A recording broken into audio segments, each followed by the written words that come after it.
Hello, it's Picken here, and CEO and founder of WealthE, and today I'm bringing you the last wealth insight from India.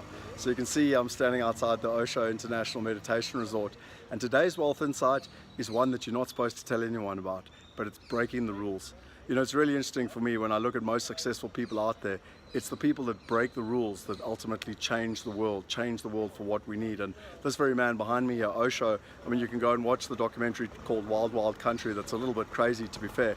But what is interesting to me is that in the 60s and the 70s, he broke the rules. He said that this is not the way religion should be. This is not the way politics should be. This is not the way meditation should be.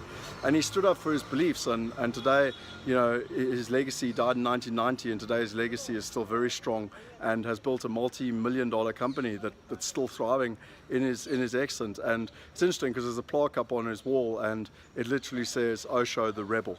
Which I believe, you know, sums it up, you know, very, very good. There's a great book that I've just finished reading by Malcolm Gladwell called David and Goliath, and it also talks about other people that have broken the rules. I mean, there's plenty. I mean, one of the age-old tales we've always been told is David and Goliath, and how wonderful David was to beat Goliath. But what most people don't know is that there were three different ways of doing battle back in those days, and what Goliath was expecting was the manly thing, to come down, stand arm to arm with all your armor on and your big shield and your big sword, and to fight each other hand-to-hand combat.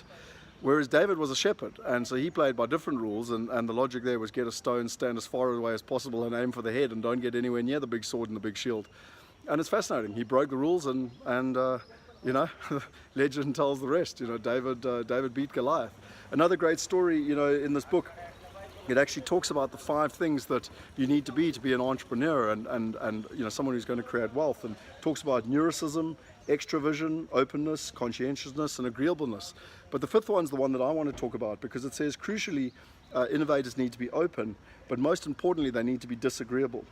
And that doesn't mean obnoxious or unpleasant, but that means that they're basically looking at changing the world. They are people that are prepared to take social risks and do things that others might disapprove of. This is not easy. Society frowns on disagreeableness. As human beings are hardwired to seek approval from those around us. Yet a radical and transformative thought goes nowhere without the willingness to change the convention.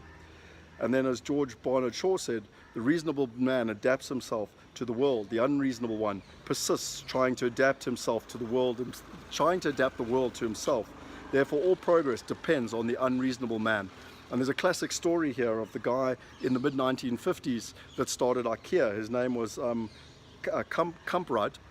And what was fascinating, in the late 50s in Sweden, none of the furniture manufacturers would give him any furniture because he kept discounting them and cutting the costs. And so what he did is he was facing ruin, and so he decided to go south of the border. He decided to go into a communist country called Poland. And at the time, the whole Cold War was really starting to get to heightened effects. In 1960 was when they were putting up the Berlin Wall, effectively the big wall between East and West. And he went into Poland. It was a country in shambles. It was a communist country. And he created a system, and he created a way. There was a lot of wood and there were a lot of manufacturers, and he created a system for IKEA. And a lot of people said it was impossible, but he did it. And today IKEA is one of the biggest furniture stores in the world. And so it's just classic examples of how people that go out there and break the rules are often the ones that create the wealth and that change the world for the better. You know, another great example is Steve Jobs, when he says, you know, that and I'm going to actually, I'll make a click, you can click up above here to watch the Steve Jobs quote about the crazy ones. And he says you can belittle them, you can ridicule them, the only thing you can't do is ignore them, because the crazy ones are often crazy enough to go out there and change the rules. And so, you know, for me, the question I ask you is, which rules are you obeying?